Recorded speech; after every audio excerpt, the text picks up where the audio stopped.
Hello hi ഇനി വിചാരിക്കുന്നത് എൻ്റെ ഡെയിലിയുള്ള അല്ലെങ്കിൽ പ്രോഫിറ്റോ ലോസോ കാണിക്കുന്നതിനാൽ കൂടുതൽ നന്നാവുക ഞാൻ എന്തുകൊണ്ട് എടുത്തു എന്ന് പറയുന്നതായിരിക്കും. നമ്മൾ വളരെ കുറച്ച് പേരെങ്കിലും അങ്ങനെ ചോദിക്കുന്നുണ്ട്. അപ്പോൾ നിങ്ങളിപ്പോൾ ഈ കാണുന്നത് ഇന്നലത്തെ ഡെയിലി ക്യാൻഡിലാണ്.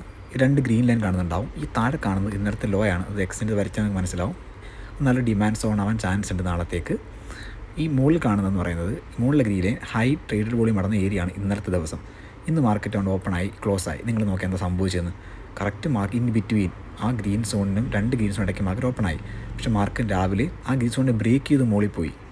പക്ഷേ സസ്റ്റെയിൻ ചെയ്യാൻ പറ്റിയില്ല. അപ്പോൾ എന്തുകൊണ്ട് സസ്റ്റെയിൻ ചെയ്യാൻ പറ്റിയില്ല? കാരണം ലോ ടൈം ഫ്രെയിമിൽ നോക്കുമ്പോൾ അവിടെ കൺഫെഷൻസ് ഉണ്ടാവുമല്ലോ മുകളിലേക്ക് എൻട്രി എടുക്കാനായിട്ട്. പക്ഷേ എന്തുകൊണ്ട് നമ്മൾ എൻട്രി എടുത്തില്ല? അതിന് മനസ്സിലാവാനായിട്ട് നിങ്ങൾ എന്ത് ചെയ്യണം? നിങ്ങൾ അതിന് ഒരു കാര്യം പറയാം. ഞാൻ പുട്ട് ഓപ്ഷൻ ബൈ ചെയ്തത് ഇൻ ബിറ്റ്വീൻ ആ ഗ്രീൻ സോണാണ്. താഴേക്ക് 66 പോയിൻറ്റാണ് നിങ്ങൾ കാണുന്നില്ല കിട്ടി. തിരിച്ച് മുകളിലേക്ക് ഒരു കാൾ ഓപ്ഷൻ ബൈ ചെയ്ത് 40 പോയിൻറ്റും പ്രീമിയത്തിലുള്ള സ്പോട്ടിൽ നമുക്ക് കിട്ടിയിട്ടുണ്ട്. അപ്പോൾ ഇനി അതിൻ്റെ കാര്യങ്ങളൊക്കെ ഞാൻ വരും സമയങ്ങളിൽ പറയാം. ഇപ്പം നിങ്ങൾ നോക്കേ, നേരത്തെ പറഞ്ഞൊരു കാരണമില്ലേ എന്തുകൊണ്ട് ഞാൻ അവിടെ നിന്ന് റിവേഴ്സ് ട്രേഡ് എടുത്തു എന്ന്. ഇതിൻ്റെ ഉത്തരം ബാങ്ക് പറയും. കണ്ടോ, ബാങ്കിൽ ആ എന്താണ് ഗ്രീൻ ലൈൻ? ഇന്നലെ നടന്ന ഹൈ ട്രേഡ് വോളിയം നടന്ന ഏരിയയാണ്. നിഫ്റ്റി ബ്രേക്ക് ചെയ്തെങ്കിലും ബാങ്ക് ബ്രേക്ക് ചെയ്തിട്ടുണ്ടായിരുന്നില്ല. സോ നമ്മൾ ഒരു ബ്രേക്കൗട്ട് ട്രേഡൊക്കെ എടുക്കുമ്പോൾ നമ്മൾ രണ്ട് കൺഫർമേഷൻ നോക്കണം, നിഫ്റ്റി ബാങ്ക് നോക്കണം.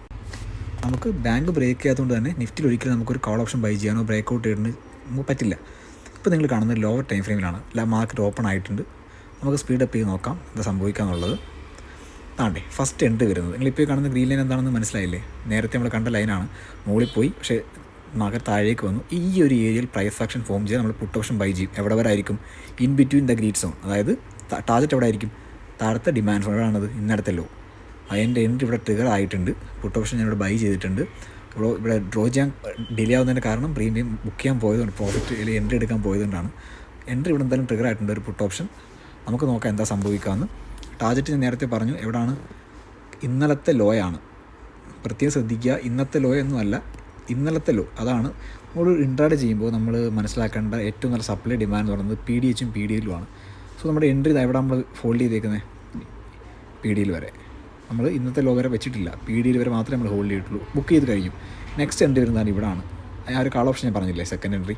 ഈ ഒരു വൈറ്റ് ലൈൻ ട്രെൻഡ് ബ്രേക്ക് ചെയ്തു. നമ്മുടെ എൻട്രി ഇവിടെ ട്രിഗർ ആവുകയാണ് ചെയ്യുക. നിങ്ങൾ നോക്കിയാൽ എക്സാക്ട് എൻട്രി ആയിരുന്നു. നമ്മുടെ എസ് എൽ നിന്ന് ടെസ്റ്റ് ചെയ്തിട്ട് പോലില്ല മാർക്കറ്റ്. നിങ്ങൾ നോക്കിയാൽ മനസ്സിലാവും. നമ്മുടെ എൻട്രി കാൾ ഓപ്ഷൻ നമ്മൾ ബൈ ചെയ്തു. ടാർഗറ്റ് എവിടെയാണ്? വീണ്ടും ഞാൻ പറയുന്നു, ബ്രേക്കൗട്ട് എൻട്രിക്ക് നമ്മൾ നിൽക്കുന്നില്ല. ഏറ്റവും അടുത്ത സപ്ലൈ സോൺ എവിടെ വരിക? ഇന്നലെ നടന്ന ഹൈ ട്രേഡ് വോളിയം. ഓയും ഡേറ്റയും മാർക്കറ്റിൽ ബുള്ളിഷ് ആവാൻ ചാൻസ് ഇല്ലെന്നാണ് കാണിക്കുന്നത്. സോ നമ്മൾ ഉറപ്പായിട്ടുണ്ട് ഇവിടെ ബുക്ക് ചെയ്ത് മാറി. നമ്മൾ പറഞ്ഞ സപ്ലൈയിൽ നമ്മൾ ബുക്ക് ചെയ്ത് മാറി. ഇനി എൻ്റെ ഒരു കാഴ്ചപ്പാടെന്ന് പറയുന്നത് മാർക്കറ്റ് ഇതിനിടയ്ക്ക് നിൽക്കാനാണ് ചാൻസ് എന്നാണ് എനിക്ക് തോന്നുന്നത്. നമുക്ക് ആഫ്റ്റർ മാർക്കറ്റ് നോക്കാം എന്താ സംഭവിക്കുക എന്നുള്ളത്. നോക്കൂ നിങ്ങൾ, എക്സാക്റ്റ് മാർക്കറ്റ് ഒരു 3 മണി വരെ അതിനിടയ്ക്കാണ്. നമ്മൾ അതുവരെ നോക്കിയാൽ മതി.